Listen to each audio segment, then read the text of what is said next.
Welcome to Grumpy Strategists, episode 20. Yes, the Grumpy Strategist turns 20. I'm Michael Shoebridge and I'm here with SAA's Head of Research, Dr. Marcus Hellier, but as usual, he's not here. No, I am calling in from the annual conference of the International Cultic Studies Association. Not Celtic, not Celtic, but cultic. Yes. Because I think we're both very worried that the AUKUS Pillar 1 nuclear submarine program has many of the trappings of a cult, and we may need to either perform an intervention or at least help some of the people as they escape the cult essentially return to normality. Well, from being at previous cultic conferences, I know that de-radicalization of former cult members is one of those intractable things. It's very like de-radicalizing extremists of any other kind. It's a very difficult journey, but it needs to start with people acknowledging they need help, and I don't think we're at that point yet. So we will talk about AUKUS and the phenomenon of the AUKUS cult. Other than that, we were hoping this episode was going to be a forensic look at last week's Senate estimates, but for that to happen, the government would have to have released transcripts, or Parliament would, but the government officials and ministers look at them first. That hasn't happened. No, it's very odd because it is now, by my count, 12 days since the finance estimates hearings and the ASC... Submarine Corporation. Yes. Well, it's not called the Submarine Corporation anymore, but it's just ASC. It's like KFC, you know. Yeah, doesn't like need to ask a young person what KFC stands for and they're like, well, it's just KFC. Finger licking good chicken. You know, ask a young person what ASC stands for and they're going to say, what are you talking about? But anyway, it's the Submarine Corporation. The company formerly known as the Australian Submarine Corporation. That one. Yeah. And so the CEO was giving testimony at finance estimates because the ASC is owned by the Department of Finance. And he said, oops, the columns, we pulled some of them apart. They've got terrible corrosion, a lot of work going on. And so we've got a bunch of columns out of the water at the moment. In fact, more than we've had before. And so that sort of hit the news a bit. And I missed all of that, but I haven't been able to go back and look at the transcripts because they haven't been published yet. What was really interesting is that at defence estimates last week, there was this huge pile on with defence officials saying, no, that's not true. Corrosion happens every day. Not a big deal. We have boats out of the water all the time. We certainly don't have more boats out of the water than any time before. Nothing to see here. And yet those transcripts aren't out either. So the inner conspiracy theorist in me is going, maybe there's a bit of rewriting going on, but maybe Hansard is just really busy at the moment. I don't know. Well, transcripts are actually quite easy and the technology's got even better. They either said it or they didn't. So what you can have happening with the transcript production is more editing out this bit unintelligible. So you can remove stuff. You can't really put more stuff in. And I wouldn't be surprised if a process of excision and removal is happening with these transcripts. Now, we did have a public holiday, but I cannot remember an occasion where I've had to wait 12 days for even a draft Hansard transcript. Yeah, I'm not going to make this a submarine episode, but I will say if that response out of the defence officials was meant to be reassuring. So the ASC head, Mr. Wiley, says, look, we've got 3 boats out of the water. That's the largest number we've ever had out of the water. And the corrosion problems are bad. We don't yet have a fix, but they'll be out for months. And Defence's response is, well, that's actually not a problem because that's business as usual. If it's business as usual to have half of your fleet out of the water because of corrosion problems or other problems, that's very bad news for your submarine capability. So I found it the opposite of reassurance because I think there'd been a book put out by a former colleague of ours, Dr. Andrew Davies. He left ASPI pretty much as we arrived. But he didn't leave because we arrived. That's a rumour. We arrived because he left. Well, that's a rumour. That's a separate episode, those circumstances. But he'd put out a book talking about the recovery journey for Collins. But if we take the defence officials at their word, there wasn't really a recovery. The thing's been bumping along in trouble for ages. And so I think, I'm not sure that's true. I think the Collins have been viable for some time, but it shows this very strange mindset of denial of any problem. And when you're looking at keeping an aging submarine in service, you don't want that mindset. Well, it was sort of ironic. Now, I will say, because the transcripts aren't out, we can't really validate exactly what Stuart Wiley said or what the defence officials said unless we sit down and look through the entire video, which I life life is too short to do. But the day before Mr. Wiley gave his testimony, we published a piece on SAA about the Collins life of type extension and said, look, let's strip away all the BS about Collins is going to serve into the 2040s. We're not going to have the people or resources to keep it going that long. It's not making it out of the 2030s. So let's have a cold, hard look at what the LOTE, the life of type extension, really needs to be, the scope of it, the number of boats, how much cost and risk we want to do. How long they need to actually serve for it. And it was just kind of ironic that the next day, bad news about Collins. Anyway, what I will say is one defence official, a guy who runs the submarine sustainment program, a very good guy. I used to know him back in defence, and he actually does try to provide real answers there, which probably won't help his career inside defence. But anyway, one of the things he very clearly said is that the existing full cycle dockings of the Collins, so this 2-year process where they're taken out of the water every 10 years and pulled apart. The major work, the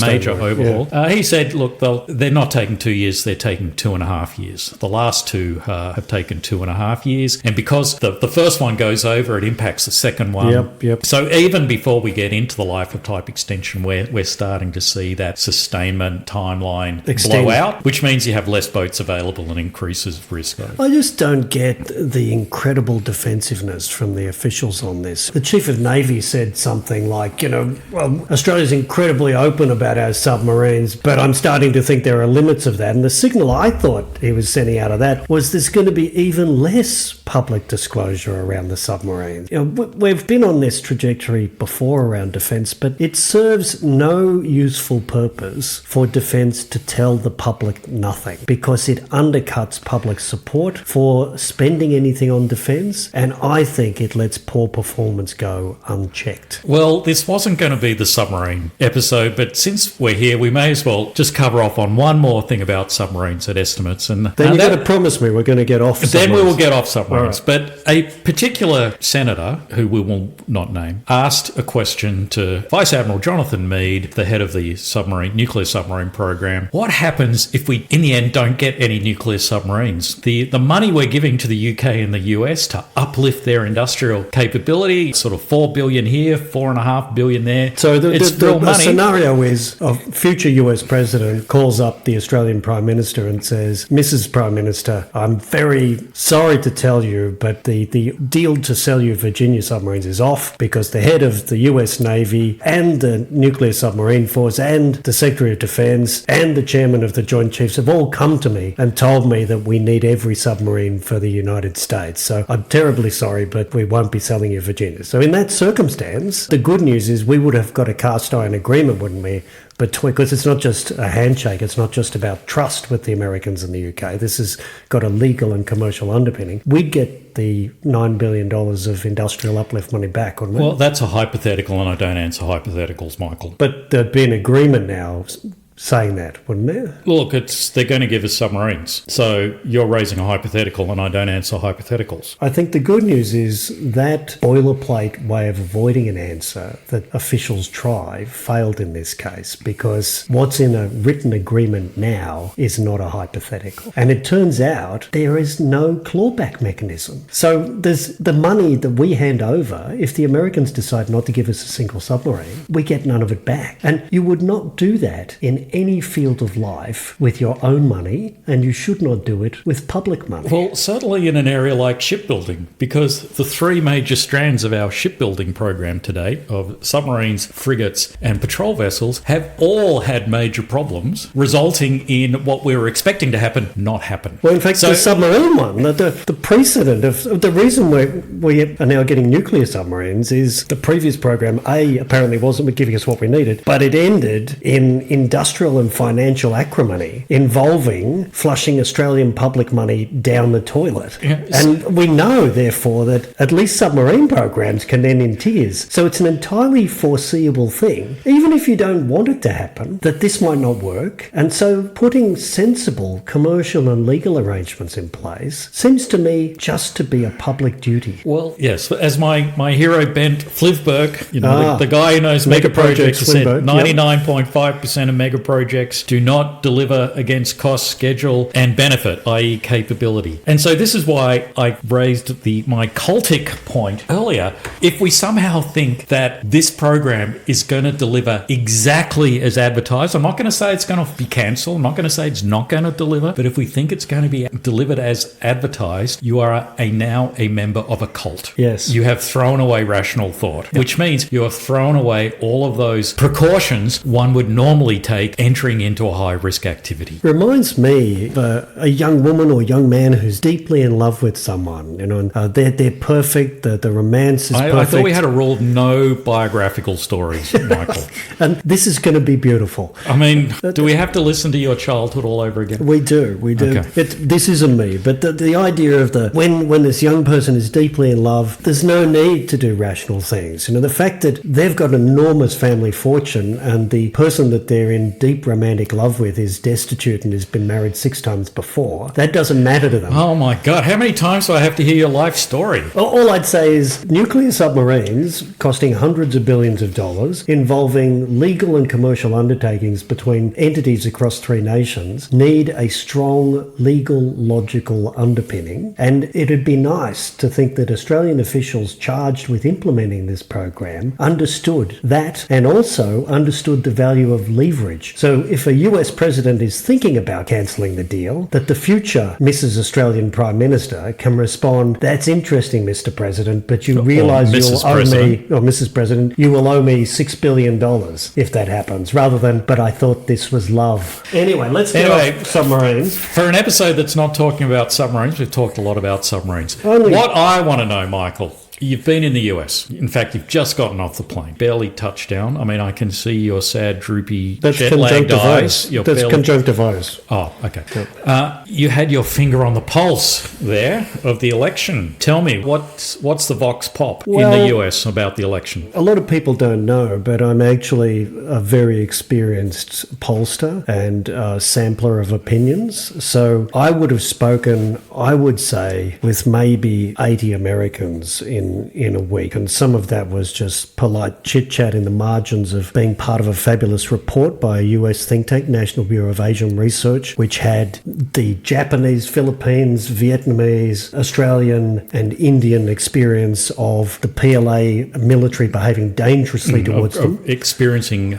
being on the receiving end of Chinese grey zone operations. Well, not fantastic report, if I may say so. Thank you. Well, the point it makes is this isn't grey zone. This is overt, out in the open. Risking killing the people of other militaries as a deliberate policy choice by Xi Jinping and the leaders around him. Now, anyway, I was there for that. One thing I found quite striking about that report is there is a range of opinions there on how much the receiving country should actually publicise this. And your view is you should yell it loud and clear that the Chinese are behaving this way. Other countries seem to go, well, maybe not, because it just provokes them. Well, most of the contributors, so countries, so that's Vietnam, Japan, India, Philippines, do think that publicising is worthwhile. But in presenting this report to officials in Canberra and officials in Washington, that's where the mixed view came in. Should we just shut up? And certainly the Philippines' ASEAN partners would like the Philippines to shut up so they can just get on with business. But my judgment did get changed a bit by these discussions, because just disclosing this now consistent pattern where the PLA is deliberately risking killing or injuring other militaries as an act of policy to dominate the region, just disclosing that, if you're doing nothing to reverse or stop that, you're just really doing China's work for them. So you should only disclose if you're then doing something to oppose and frustrate that policy, because otherwise you're just a marketing arm for the Chinese Communist Party. Anyway, it's a great piece of work. I would commend it to our listeners, but that was a bit of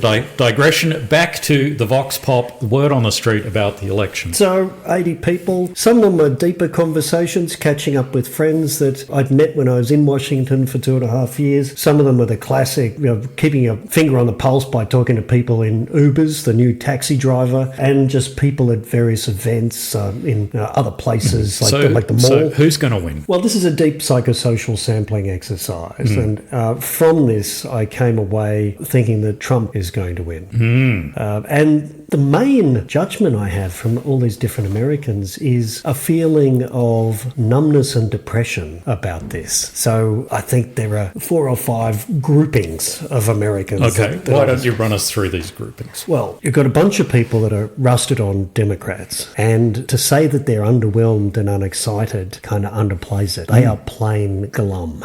So they're going to do what they're going to do. They're going to vote for Biden, not because they want to, but because they kind of have to. But in an optional voting system where it's not mandatory, you've got to mobilise people, and it's hard to mobilise people to vote against something. It's easier to mobilise people to vote for something. My sense is there's not a lot of people voting for Biden. No. You know, they'll vote against Trump, but it's that issue of He's getting not people out energising to them. vote. It's not energising to vote I didn't against meet it. anyone who was energised about the prospect of voting for Joe Biden for another term. Whereas there are people who are energised about voting for Trump. Well, that's the second bunch of people, and they are Republicans. But to be a Republican now, you kind of are a MAGA kind of person. Yeah. And some of them were, well, look, you know, I don't really want to talk about what's going on in Washington. This is people who live in Washington as well saying that, because I was only in Dallas and Washington. But, you know, Trump is the guy. He did great stuff for the economy. Biden's too old. Trump's the guy with the energy. I'm voting for Trump. Trump's pretty old too, but that's Well, by he's the by. the younger of the older guys. Yeah. So there's quite If it wasn't for Biden winning this election, would Trump be the oldest president if he wins next time? I think he might be. I think he might at the end. Yes. So there's the MAGA Trump people. You know, they're all in on Trump, and they're the kind of people that the court case just shows everyone was out to get But Trump. were there a lot of sort of Beltway insiders in that case, in that camp? No, they're more in the glum, which is the next group is, look. Group 3. Group 3. Neither Biden nor Trump is someone I really feel like we should have better candidates. But they'd say, yeah, look, I'm not that excited. We should have better candidates. Then there'd be a big long pause, and they'd say, so that means I got to vote for Trump. They've sort of got a point in the sense of there's 325 million people in the US, so we're about a third of a billion. Are you telling me that Trump and Biden are the best 2 people you can come up with? It's so depressing. Well, the Washington insiders are chronically depressed about that. And then there's the other group of Americans, and your point about it's not compulsory voting is important here, where they just did not want to talk about the election, talk about anything else. Mm-hmm. You know, what are the Mavericks doing? What's Celtic up to? Just anything else. You know, where's the best barbecue place in town? Just don't make me talk about the election. That's just Washington. I'm just going to get on with my life. So I didn't get the feeling there's a large energized pool of people wanting to vote. And then the last group of people Is what, 4? Are we up to 5? I've We're lost up track. to- Is this 4 or 5? We're 4. up to 5 now. 5, okay. 5, I think.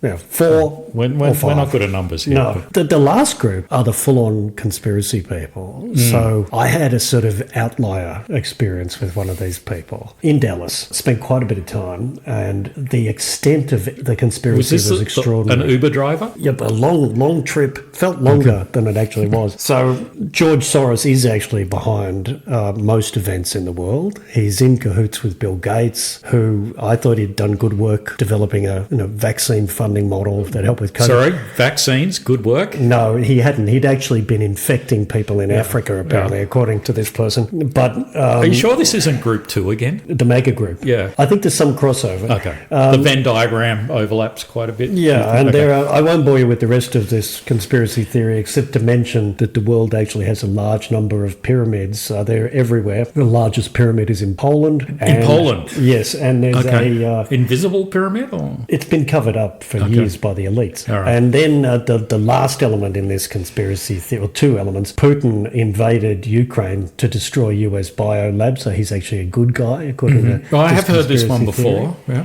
And then last element is there are a series of global portals which people have used from biblical times to now to teleport themselves around the planet. And a lot of those are known to various world governments which are hiding them from their populations, including in a large number of US national parks, where the parts of the parks that are walled off are actually part of this global There I portal was thinking network. they're walled off to stop people, idiot Turons, falling into the hot geysers of mud in Yellowstone, but it's actually actually hiding the pyramids. You're sounding like you might be part of this. Anyway, so they're the different groups. And the last bit of my psychosocial sampling, which really did help me crystallize the findings of this assessment, was walking through the mall in Washington and look at the different food trucks and the souvenir sellers. So lots of different kinds of food, a lot of Mexican food. But the striking thing about the souvenir sellers, to me was you can buy a lot of USA stuff. You can buy a huge amount of MAGA and Trump stuff. Yeah.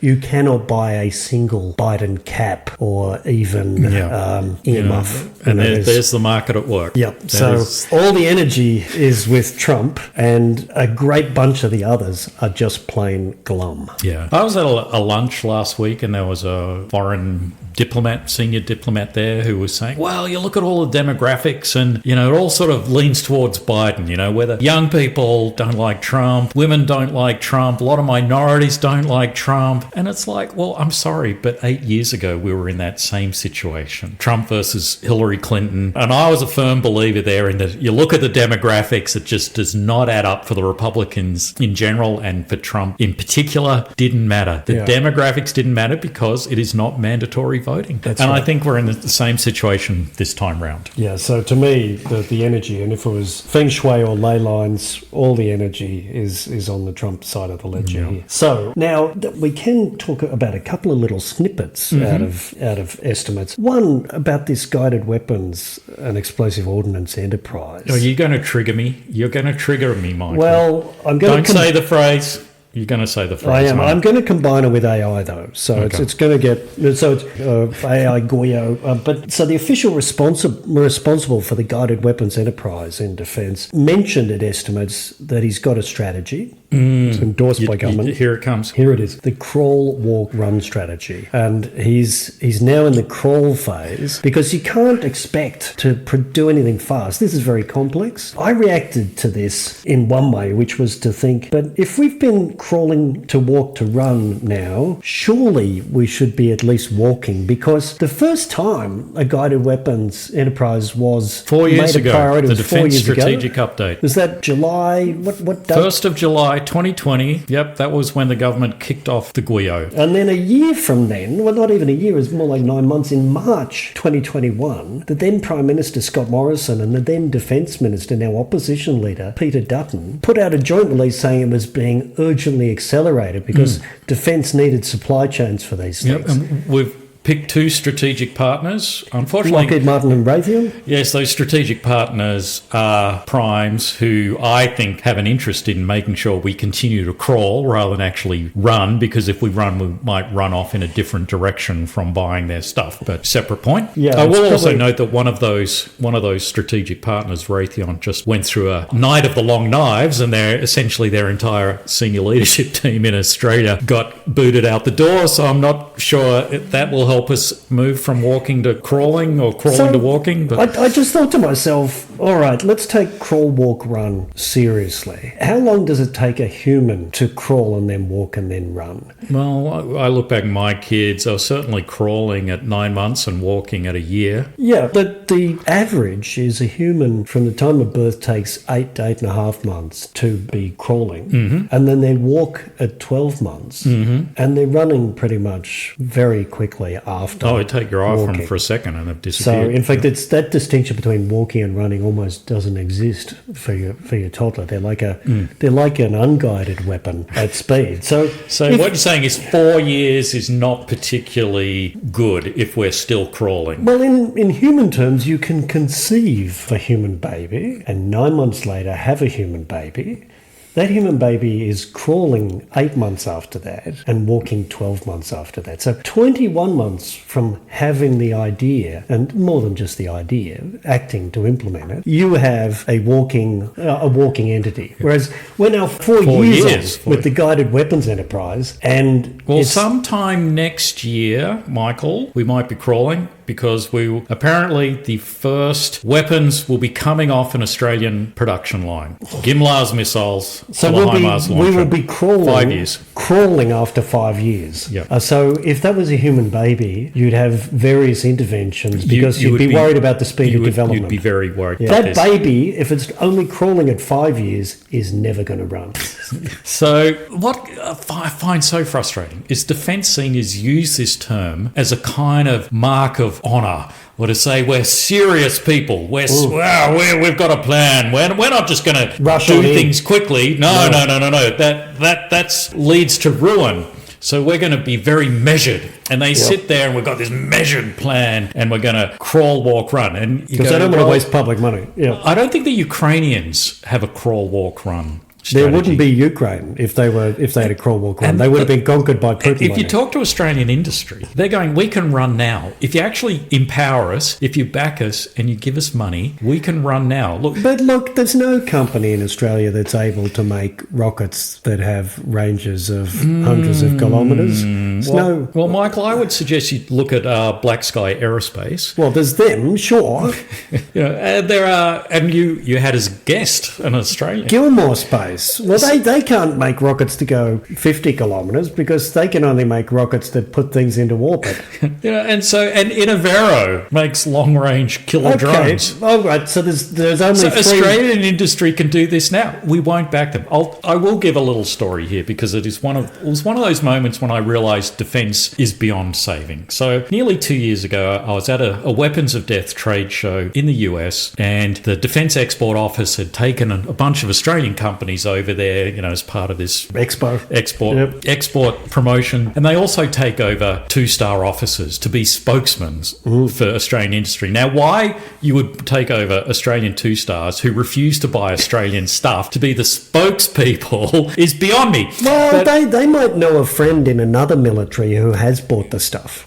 So I'm talking to an Australian company there that I know, and I said, so how's this stuff going? And he's good. We've sold to these other countries. And I said, so has the Australian Defence Force bought any of your stuff? And he looked at me with this sort of sad, despairing face and said, what do you think? Of course the answer is no. Yeah. So then I go and talk to one of the 2-stars there and said, so why haven't you bought his stuff? Because he's sold them to these other companies and they've actually been in service. So to other countries and they've been in service for other countries. And he goes, well, the thing is, it's only at TRL level 7. Technology readiness. Technology, so and if he can put some skin in the game and put some of his own money in the game and get it to TRL 9, then I might buy it. So you've got this view. So defence people who don't put any of their own skin in the game want this little Aussie company to put more money in to get it up to TRL 9. Yep. And you go, but hang on, we were willing to spend $6 billion to get the attack class submarine to the point where you could start building it. Yes.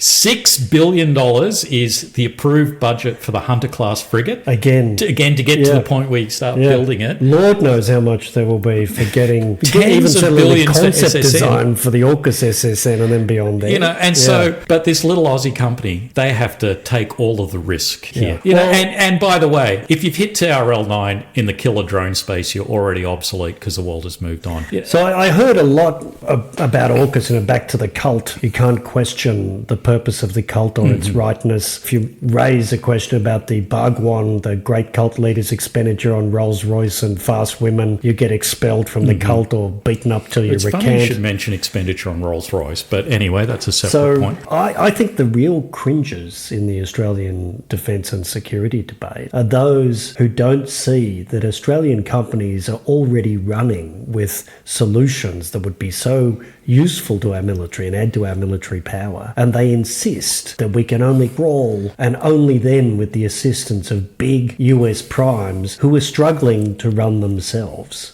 So the real cringers are those who won't open their eyes to what Australians are already doing. Yes, well, let me just say that one of the things, again, that made me think we are now in this cult is when the CDF at a conference basically said, all the people who are questioning AUKUS, you've got to stop doing it. It's going to happen. them, look, stop being un-Australian, stop being the tall poppy people. Just look at the Sydney Opera House, the Harbour Bridge, Snowy Hydro, all of those things, all of these Aussie can-do things. Not the current incarnation of Snowy Not the Hydro. current, Not 2.0. Snowy 2.0 that went from whatever it was, 2 billion to 20 billion. But yeah, with what's that tunnel? Bernie the Bog? I can't remember the tunnel. What's the name of it? Yeah, the big digger that keeps getting stuck. Anyway, so you're basically un-Australian if you question AUKUS. Meanwhile, all of these great leaders won't back Australian industry to do things that they can do already. Yes. So who is un-Australian? And if you really want something to work, critical analysis should be welcome to you. So I said we'd make a connection to AI. Yes. And I think the interesting thing about AI, there's this great paper, and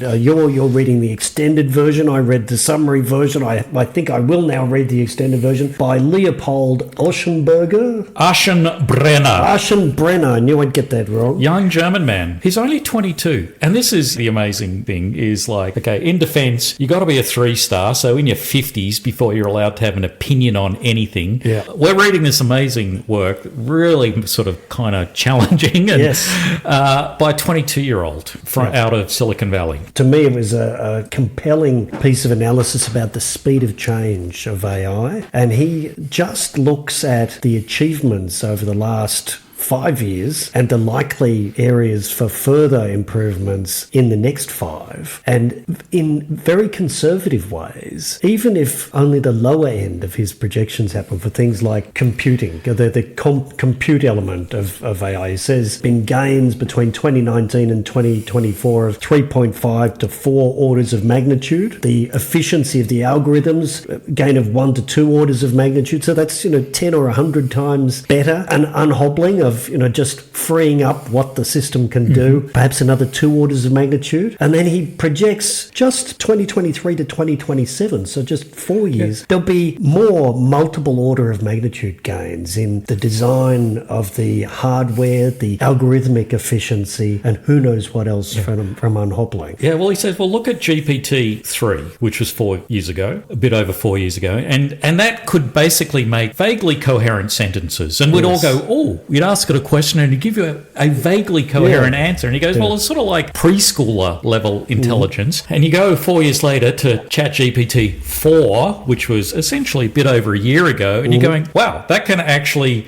cheat and do your high school homework for you. Can do some medical tests, for example.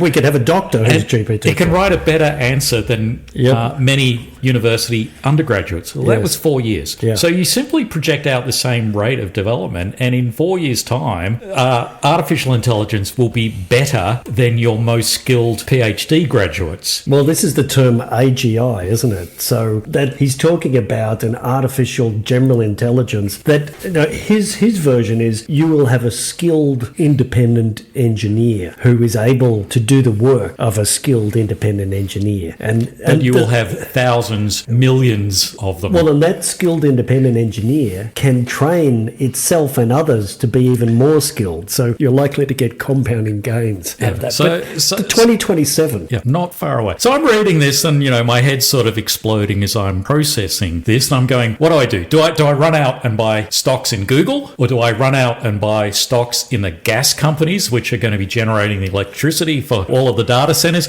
Or do I just hook up my camper trailer, drive out into the desert and wait for the robots to hunt down the last human survivor on the face of the planet? So I'm doing all 3 things. And the good news is you can probably buy one of those lovely, like burnished aluminium called Gulfstream, I think, or the aero-shaped ones, the beautiful caravans. Live in the desert with the wealth you're getting from investing in Google, Microsoft, Nvidia, and until about others. 2028, until they come looking. So live well until the robots go. But what I'm struck by is, well, first of all, is this 22-year-old is writing this book, and he's very plugged in Silicon Valley. Well, Harvard, Silicon Valley, OpenAI, and this guy does have credibility. Yes, and you compare that to defense, where you got all these 50-year-olds running the show because you got to be 50 before you can have an opinion. But then you contrast this story, which is not science fiction, really. It's the interpretation of what it all means. There's room for interpretation there, but it's pretty much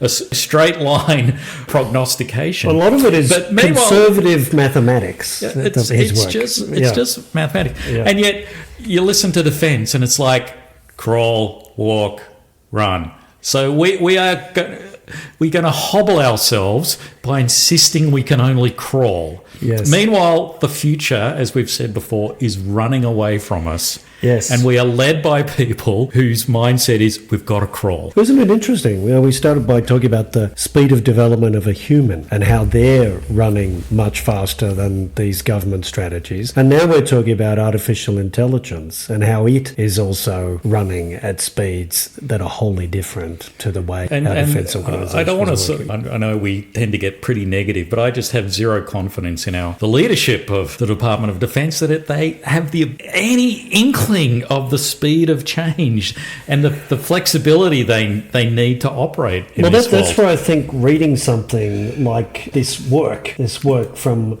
Aschenbrunner. Sorry, Brenner. Aschenbrunner. I'm getting it even more wrong.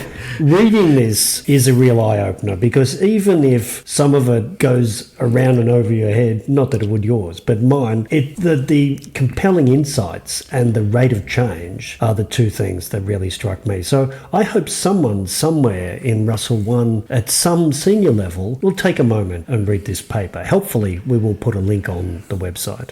Anyway, lovely to talk with you. I'll let you get back to the proceedings. I saw there was something about the Druids on the agenda at your Celtic conference. Cultic, not Celtic. Well, but they're a Celtic cult. They're a Celtic cult, I guess, okay. So I look forward to getting some of those papers as well. Fantastic to talk with you. And welcome back, Michael. Wouldn't mind doing more psychosocial sampling at some time on other events. Anyway, great to talk with you, Marcus. You too.